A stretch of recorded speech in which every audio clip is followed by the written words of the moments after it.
ఎన్నికల బహిరంగ సభ పార్లమెంట్ ఎన్నికల బహిరంగ సభలో పాల్గొనడానికి విచ్చేసిన మన ముఖ్య అతిథులు AICC general secretary Deepa Das Munshi madam గారికి, రోహిత్ చౌదరి గారికి, మన కాబోయే ఎంపీ మీ అందరి ఆశీర్వాదంతో హస్తం గుర్తుపై ఓటు వేసి గెలిపించి సోనియా గాంధీ గారికి కానుకగా ఇవ్వడమే కాదు 10 సంవత్సరాలుగా మన తెలంగాణని పట్టి పీడిస్తున్న పీడని మొన్న 3 మాసాల కింద కష్టపడి ఇవాళ ప్రభుత్వాన్ని పడగొట్టే ఇవాళ పేదల ముఖాలలో సంతోషం చూస్తూ మీరందరూ చూస్తున్నారు.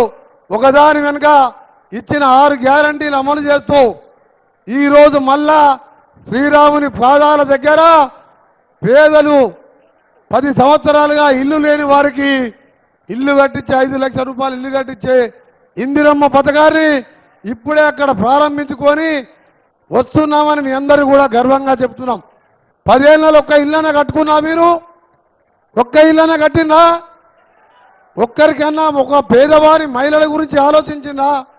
ఇవాళ బస్ ఎక్కాలన్నా మహిళల గురి 500కే గ్యాస్ సిలిండర్ జీరో బిల్లు పేరు మీద ఇవాళ పేదవారికి నెలకు 600 అంటే సంవత్సరానికి 6-7 వేల రూపాయలు మిగులుతూ ఇంకా కూడా ఎన్నో కార్యక్రమాలు చేస్తున్నాం. అందుకనే మీ అందరు కూడా ఒకటే రిక్వెస్ట్ చేస్తున్నాను నేను. ఈరోజు కేసీఆర్ గారు, కేటీఆర్, హరీష్ ఆ పార్టీ రోజు పేపర్లో చూస్తున్నాను. మీరు ఇవాళ రోజు మొన్ననే 3 ఎంపీలు పోయినారు, ఎమ్మెల్యేలు పోయినారు.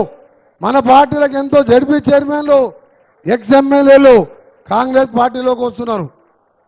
అందుకనే సోదరులారా, రాబోయే 10 సంవత్సరాలు ఇందిరమ్మ పాలన కాంగ్రెస్ పార్టీ అధికారంలోకి ఉంటుంది.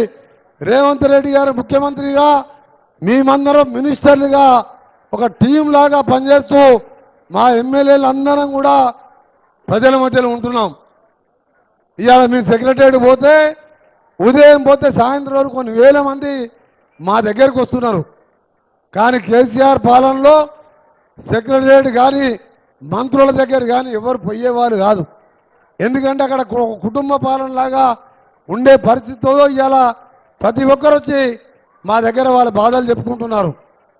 అందుకనే మీ అందరికీ చెప్తున్నాం, ఇంకా 40 రోజులు మాత్రమే సమయం ఉన్నది. 10వ తారీఖు ఎన్నికల నోటిఫికేషన్ వస్తుంది. ఒక 35 రోజులు కష్టపడండి. 5 ఏళ్ళు మీ అందరి కోసం మేము, ముఖ్యమంత్రి గారు, ఎంపీలు, ఎమ్మెల్యేలం తప్పకుండా ఇందిరమ్మ పాలనతో పాటు రైతుల ముఖాలలో, పేదవారి ముఖాలలో చిరునవ్వు చూడడమే లక్ష్యంగా పని చేస్తామని మీ అందరికీ కూడా మనస్ఫూర్తిగా తెలియజేసుకుంటూ ఇవాళ 5 లక్షల ఇందిరమ్మ ఇల్లు 2004లో ₹1,00,000 లెక్క తెలంగాణలో 32 లక్షల ఇల్లు కట్టాం. అంటే అప్పుడు 1,00,000 అంటే ఇవాళ 10 లక్షలతో సమానం.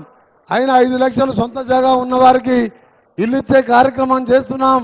అందుకనే మీ అందరూ కూడా ఒక నెల రోజులు కష్టపడండి. ఆ తర్వాత 5 ఏళ్ళు మీకోసం కష్టపడతామని తెలియజేసుకుంటూ మరొకసారి హస్తం గుర్తుపై ఓటేసి బలరాం నాయక్ గారిని మంచి మెజార్టీతో గెలిచి, గతంలో కేంద్ర మంత్రిగా ఉన్నాడు, మళ్ళా కేంద్ర మంత్రి కావాలి, రాహుల్ గాంధీ ప్రధానమంత్రి కావాలి. అందుకనే మీరందరూ కూడా కష్టపడి గెలిపించాలని కోరుతూ చేతులెత్తి నమస్కరిస్తూ సెలవు తీసుకుంటున్నా. జై హింద్, జై కాంగ్రెస్.